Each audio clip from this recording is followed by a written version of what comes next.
una célula. Porque están compuestos de una célula. Está compuesto por una célula, o es una célula. Miren que esto que tengo en pantalla aquí, tenemos la entamoeba, histolítica, la entamoeba coli y la entamoeba gingival. Las dos primeras son de forma intestinales. Las gingivales las vamos a encontrar en la boca, en el sarro de los dientes, entre diente y diente. ¿No escucha? A ver. Es como si se corta el audio. Ay, Dios, estoy al vez mal ahí. Le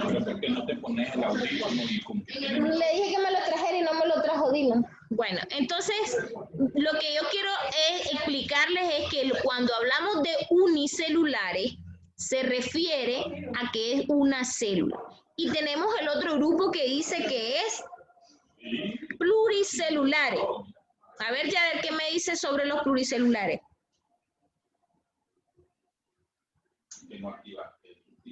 ¿Me escucha, Yader?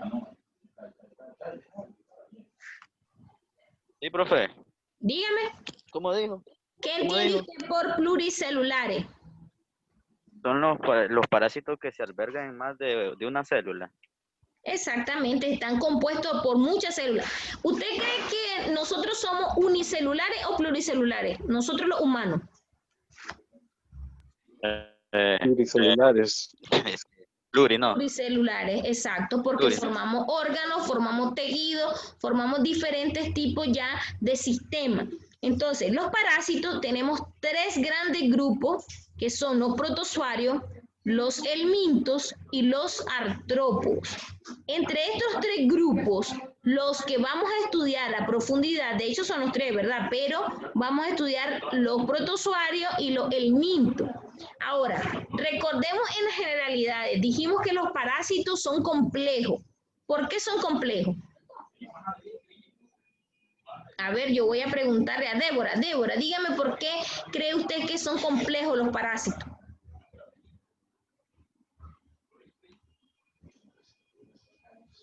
Se me fue Débora. A ver, María Tardencía. Porque, bueno, recuerdo que decía algo como que si se reproduce, no se van a poder reproducir como de manera asexual, creo, o sexual, no recuerdo muy bien.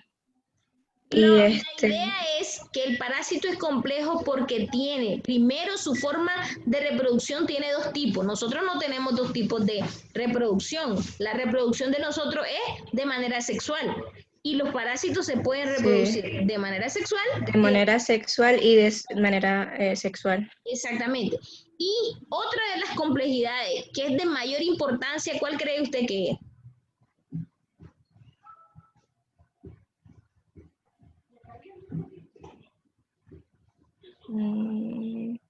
Algo de vacuna, dice. No. Dice que no tenemos una vacuna todavía para combatir los parásitos. Sí, para ello. Entonces, por eso se nos hace mucho mayor complejidad. A ver, María Tardencía. ¿Ya hicieron la prueba? ¿No han hecho la prueba? No, yo no la he hecho. Bueno. Ya la hice, profe. ¿Ya la hizo? Sí, no estaba complicada. ¿Verdad? Sí. Entonces, miren, en la prueba yo les pregunto sobre los diferentes tipos de, primero algunos conceptos, ¿verdad? Que son importantes. Por ejemplo, ¿qué es un parásito? A ver, María Terrencilla, ¿qué cree usted que es un parásito?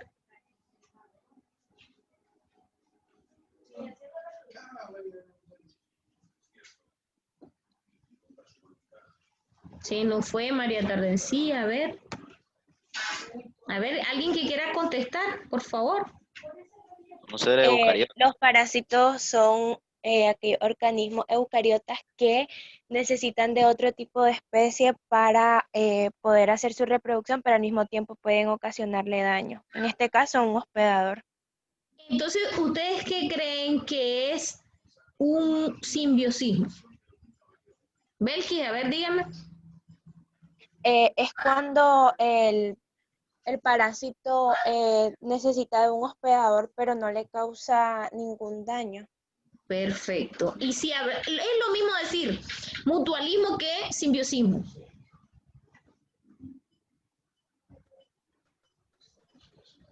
A ver, David.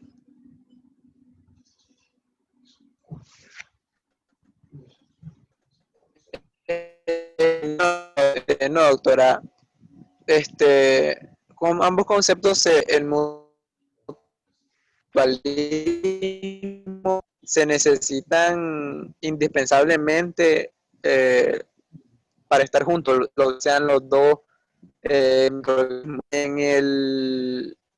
el otro, solo se complementan ambos, pero uno puede sobrevivir sin el otro. Ok, a ver, Natalia, ¿entendió bien eso? Natalia López. Creo que tienen un concepto que se podría decir que demasiado parecido. Y sí, bueno, en mi caso yo podría decir que sí se asemejan mucho, pero tienen una cierta diferencia. Ajá. ¿Cuál sería? Porque en simbiosis dice que significa vivir juntos, mientras que en el mutualismo, como decía, ambos Se benefician. se van a asociar, ajá, y ambos se benefician. Entonces creo que ahí hay cierta característica que lo identifica, lo hace diferente. Así es. El simbiosismo, los dos están juntos, no le va a pasar nada, pero uno se está beneficiando. Y en el mutualismo, ambos se van a beneficiar cuando se encuentran en el mismo hábitat. Entonces, ahora, ¿verdad? Una vez que ya hemos aclarado algunos conceptos importantes de la parasitología, recordemos que van a ser palabras que vamos a usar todo el tiempo. Tenemos que aprendernos bien qué cosa es un ciclo de vida. Dijimos que el ciclo de vida iba a ser las etapas que pasa el ser o el microorganismo, en este caso los parásitos, desde el momento que tiene su reproducción, ¿verdad? Hasta el momento que cumple con su etapa más desarrollada. Y ahí vienen el juego de los huéspedes intermediarios y los huéspedes definitivos.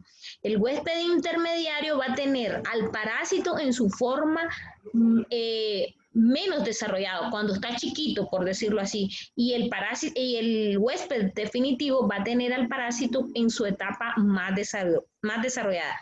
¿Nosotros qué somos? ¿Un huésped definitivo o un huésped intermediario? A ver, Miguel Juárez.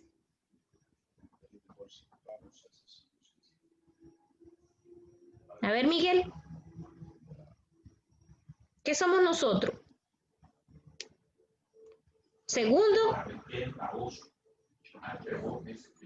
Nosotros seríamos un huésped definitivo. Ajá. Nosotros seríamos ya un huésped definitivo, ya que causante, como sería, por ejemplo, por el zancudo, lo puedo dar diferentes tipos de enfermedades. Ya, entonces el zancudo puede ser un huésped intermediario, más que todo. Así es. Lo que pasa es que nosotros somos el huésped definitivo porque tenemos la etapa del parásito más desarrollada en nuestro organismo. Sin embargo, podemos tener quistes, que son etapas menos desarrolladas, menos evolutivas, pero también vamos a poder estar en nuestro interior los trofozoitos, que van a ser la etapa más desarrollada. Dijimos que los helmintos y los trofozoitos tienen la diferencia en que uno es unicelular y el otro es pluricelular. Entonces ahí nosotros podemos tener de los dos tipos de parásitos. Existen parásitos que solo afectan a los animales y existen parásitos que, además de afectar a los animales, nos pueden afectar a nosotros. Algo que tenemos en los objetivos. Necesito saber cuál es mi método de diagnóstico. Cuando hablamos de método diagnóstico, es la prueba de laboratorio que yo necesito para identificar diferentes tipos de parásitos. Por ejemplo, si yo tuviese en mi organismo Ascaris lumbricoides, que es un helminto, ¿qué voy a hacerme? ¿Qué examen me voy a hacer para yo saber si tengo este tipo de parásito? ¿Alguien que me quiera decir qué examen me puedo hacer?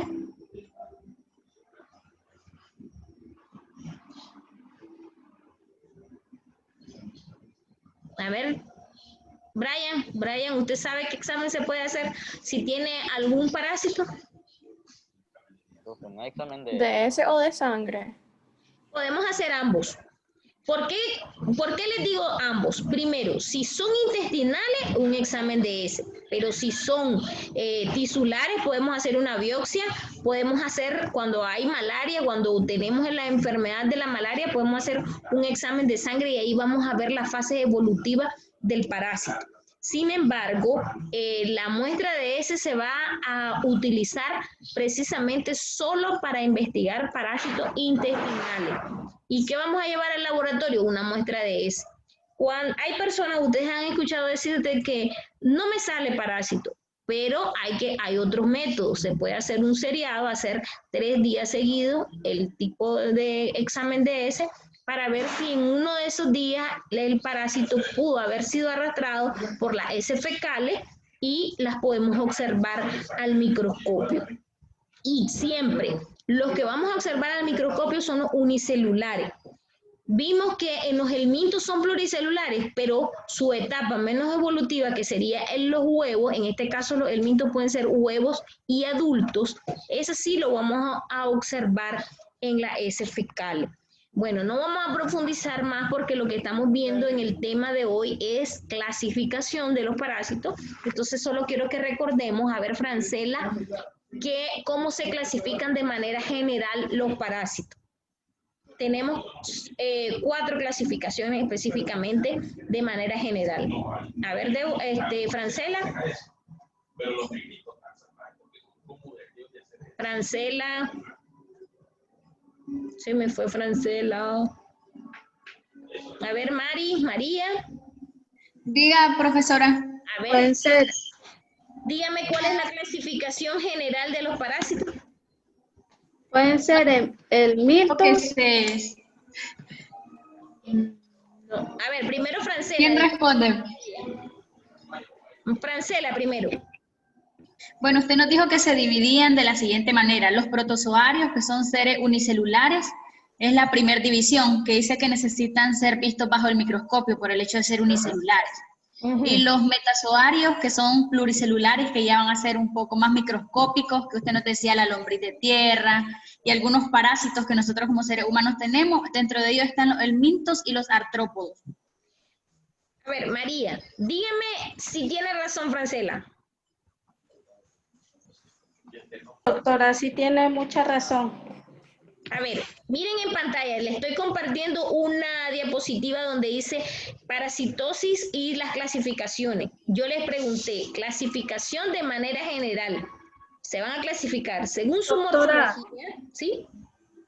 No son los que son la clasificación, puede ser los helmintos, los ectoparásitos, si no mal recuerdo. No, a ver, miren lo que está en la pantalla. No, doctor. Sí. Yo no lo miro. Bueno, entonces eso es lo que quiero que se centren. Miren, cuando yo les pregunte clasificación general de los parásitos, ustedes me tienen que responder morfológicamente, ubicación topográfica, ubicación en los órganos y sistemas y taxonomía. Esa es la clasificación de forma general. Pero si yo les digo, dígame la clasificación según morfología, es lo que ustedes me respondieron, lo que me respondió María y Francela. Entonces, si yo les digo, regáleme la clasificación según su ubicación topográfica, ¿qué es lo que van a responder? A ver, ya. Serían endoparásitos y ectoparásitos. Sí, profe, tenía que conectar el audio, disculpe. No se preocupe. Ectoparásito y ectoparásito. Exactamente. Entonces se dan cuenta cuál es la diferencia de la forma de la pregunta con la forma que tienen que responder. Se los pongo malo. Si yo les digo, dígame la clasificación de los protozoarios según su locomoción, ¿qué me va a responder?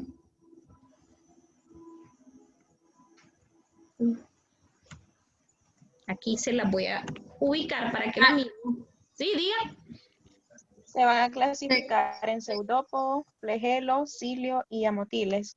Ah, ok, esa es la respuesta correcta. Entonces se dan cuenta cómo es. Tienen que analizar siempre la pregunta antes de responderle. ¿Les parece Profe, bien? Sí, diga. tengo una duda. Sí. Si no, creo que leí en el género, creo que solo pertenecen a un reino. Sí. O hay... Sí. En los eucariotas o procariotas, entonces ese es su reino. ¿Cuál sería el reino de los parásitos? ¿Qué dijimos el otro día? Eucariota. Entonces, pertenecen al reino de la eucariota, no Polio. pueden pertenecer a otro Filio. reino. ¿Qué es la No, característica pero que tienen las eucariotas? A ver, recordemos en microbiología.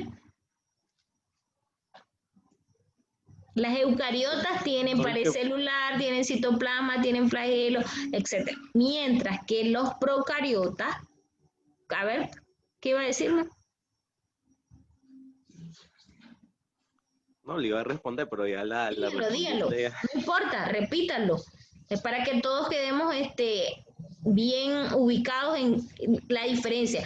¿Se acuerdan un cuadrito donde yo les puse cómo era la clasificación celular? Donde teníamos los acelulares y los celulares. Y en los celulares teníamos los eucariotas y los procariotas.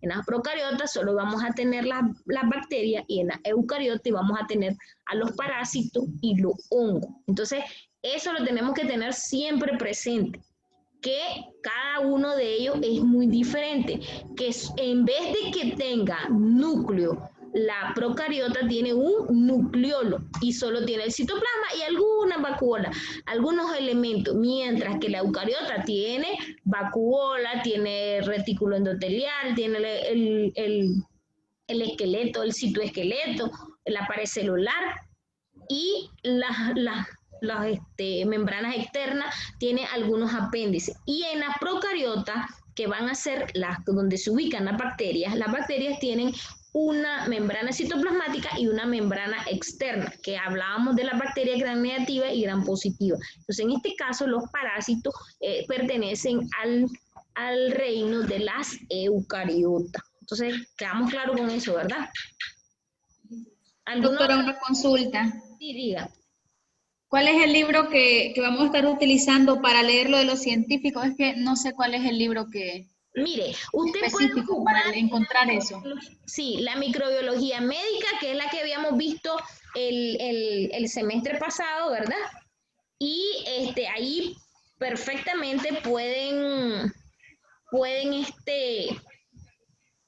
utilizarla, o también la de parasitología de Botero. Yo se las pasé, también lo podía pasar por correo, pero encontré un método cómo compartirles para que ustedes lo pudieran ver y se los pasé en el WhatsApp.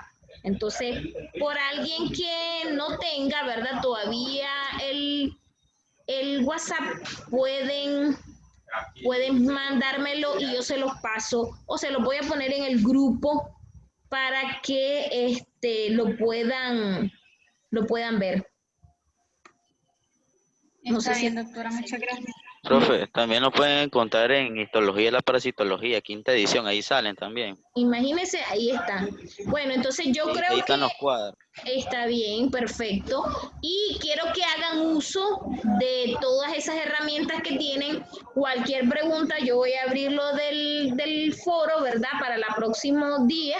Y el miércoles nos vemos igual a las 5 de la tarde, para que nos reunamos.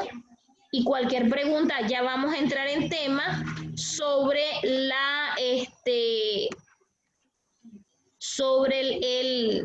lo que son los parásitos en lleno ya.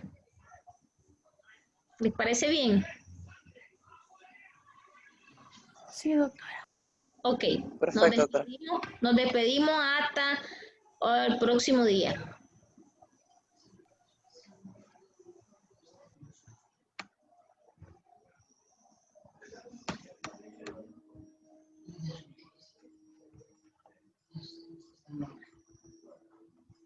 Vamos a dar por finalizada la conferencia.